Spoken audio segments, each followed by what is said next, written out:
മക്കൾ രണ്ടാളും എണീറ്റ് വരുമ്പോഴേ എണീക്കുന്നതേയുള്ള വിശപ്പൊന്ന് ശമിപ്പിക്കാൻ വേണ്ടി 2 ഏത്തയ്ക്ക ഇരിപ്പുണ്ടായിരുന്നു. അത് നമുക്കൊന്ന് പുഴുങ്ങാൻ വെക്കാവേ. ഓവനിലാവുന്നതുകൊണ്ട് പരിപാടി വേഗം എളുപ്പമാണ്. ഒന്ന് 2 സൈഡും വരഞ്ഞ് ഒരു ഇച്ചിരി വെള്ളം തെളിച്ചൊന്ന് വെച്ച് കഴിഞ്ഞാൽ 3 മിനിറ്റും കൊണ്ട് പരിപാടി റെഡിയാവും കേട്ടോ. നമ്മൾ ഗ്യാസിൽ വെക്കുന്നത് പോലെ അധികം സമയം വേണ്ടാത്തത് കൊണ്ട് ഞാൻ സാധാരണഗതിയിൽ ഓവനിൽ വെച്ചിട്ടാണ് ഏത്തയ്ക്ക പുഴുങ്ങാറ്. ഇതാകുമ്പം നല്ല പഴുത്ത ഏത്തയ്ക്കയാണെങ്കിൽ കൂടി ഇങ്ങനെ വെള്ളം പിടിച്ച് അളിഞ്ഞിരിക്കുന്ന ഒരു സെറ്റപ്പ് ഒന്നും ഇല്ല കേട്ടോ. നല്ല ഡ്രൈ ആയിട്ട് തന്നെ കിട്ടും. ഇതെല്ലാവർക്കും അറിയായിരിക്കും, ഞാൻ ജസ്റ്റ് ഒന്ന് പറഞ്ഞേ ഉള്ളൂ. അപ്പോൾ നമുക്ക് ഏത്തയ്ക്കായൊക്കെ പുഴുങ്ങാൻ വെച്ചിട്ട് ബ്രേക്ക്ഫാസ്റ്റിനുള്ള പരിപാടി നോക്കാം. വൈകിട്ട് ഞാൻ അരി അരച്ചിട്ടുണ്ടായിരുന്നേ. പാലപ്പത്തിനായിരുന്നു അരി അരച്ചിട്ടത്. സാധാ അപ്പത്തിന് അരച്ചിട്ടാൽ എന്താണെന്ന് അറിയില്ല, ഇവിടെ പുളിക്കില്ല കേട്ടോ. അതുകൊണ്ട് ഞാൻ സാധാരണഗതിയിൽ ഉണ്ടാക്കാറ് പാലപ്പമാണ്. ദാ കണ്ടില്ല, നല്ല പുളിച്ച് പൊങ്ങിയിട്ടുണ്ട്. നല്ല പുളിച്ച് പൊങ്ങിയത് കണ്ടപ്പോൾ മനസ്സിന് ചെറിയൊരു സന്തോഷമൊക്കെ തോന്നി കേട്ടോ. നമ്മൾ നാട്ടിലൊക്കെ ആകുമ്പോഴേ ശരിക്കും വിറകടുപ്പൊക്കെ ഉള്ളത് കൊണ്ടിട്ട് അരി അരച്ച് അടുപ്പും പാചകത്തിൽ വെക്കുമെന്ന് അമ്മ പറയാറുണ്ട്. അമ്മ പറയാറ് മാത്രമല്ല, നമുക്ക് ഇടുക്കിയിലായിരുന്നപ്പോഴും അങ്ങനെയായിരുന്നു. അടുപ്പിൽ നമ്മൾ തീ കത്തിക്കുമ്പോൾ അവസാനം കുറച്ച് കനലുണ്ടാവുമല്ലോ. അപ്പോൾ ആ കനലിൻ്റെ ചൂടൊക്കെ അടിച്ച് അടുപ്പും പാചകത്തിൻ്റെ അരികിൽ വെച്ചിരുന്ന മാവ് വേഗം പുളിക്കും എന്നാണ് ഒരു വെപ്പ്. അപ്പം നമുക്കിവിടെ വിറകടുപ്പൊന്നും ഇല്ലാത്തത് കൊണ്ട് പുളിക്കാൻ കുറച്ച് പാടാണ്. അതുകൊണ്ട് തന്നെ വൈകിട്ട് അരച്ചിട്ട് ഞാൻ റൈസ് കുക്കറിൽ വെക്കുക.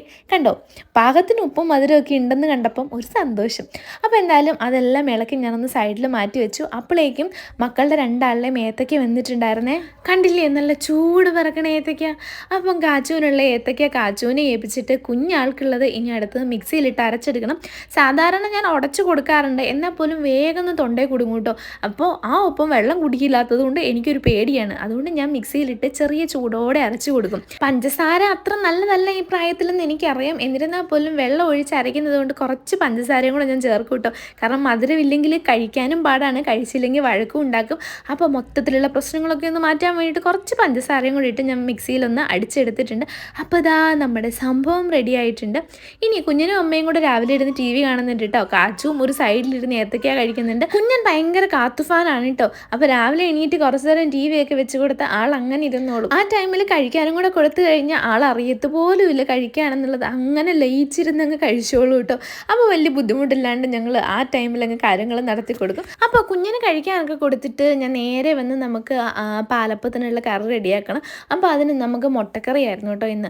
സവാള അരിയിലാണ്, അത് വലിയൊരു ടാസ്ക്കാണ്. എൻ്റെ പൊന്നേ, കണ്ണെരിഞ്ഞ് ഒരു വഴിക്കായി. എന്തായാലും ഞാനത് എങ്ങനെയൊക്കെയോ കംപ്ലീറ്റ് ചെയ്തു എന്നുള്ളതാണ്.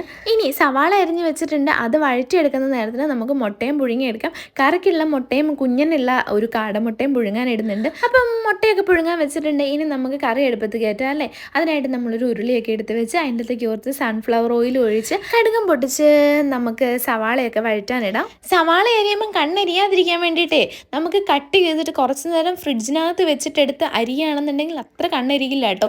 ഞാൻ സംഭവം ചെയ്ത് നോക്കിയിട്ടുണ്ട്, യൂട്യൂബിലൊക്കെ വീഡിയോ ഒക്കെ കണ്ടിട്ട്. സംഭവം സക്സസ് ആയിട്ടുണ്ട്. പക്ഷേ അതുവരെ നിൽക്കാനുള്ളൊരു ക്ഷമയില്ലാത്തത് കൊണ്ടാണ് ഞാൻ ശരിക്കും ഫ്രിഡ്ജിൽ വെക്കാതെ തന്നെ അരിഞ്ഞത് കേട്ടോ.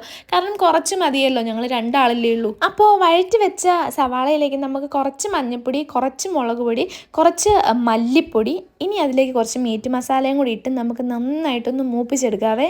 അതിൻ്റെ പച്ചമണം മാറുന്നത് വരെ നന്നായിട്ട് മൂപ്പിക്കണം കേട്ടോ. സംഭവം അടിപൊളിയാണ്. എല്ലാവരും ഇങ്ങനെയാണ് വെക്കണതെന്ന് എനിക്കറിയില്ല, പക്ഷേ ഞാനിങ്ങനെയാണ് വെക്കണത്. എന്നിട്ട് അതിനകത്തേക്ക് ആവശ്യത്തിന് വെള്ളം ഒഴിച്ച് നമുക്ക് പുഴുങ്ങി വെച്ചിരുന്ന മുട്ടയെല്ലാം 4ആയിട്ടൊന്ന് 2 സൈഡും വരഞ്ഞിട്ട് അതിനകത്തേക്ക് ഇട്ടൊന്ന് തിളപ്പിച്ചെടുക്കാവേ. ആ മുട്ടയുടെ ഫ്ലേവർ എല്ലാം കൂടെ കറിക്കകത്തേക്ക് കിടന്ന് തിളച്ചിറങ്ങുമ്പോൾ ഒരു ഭയങ്കര സ്മെല്ലൊക്കെ വരും കേട്ടോ. ഭയങ്കര അടിപൊളിയാണ് സംഭവം. അപ്പം നമ്മുടെ കറിയൊക്കെ സെറ്റായിട്ടുണ്ട്.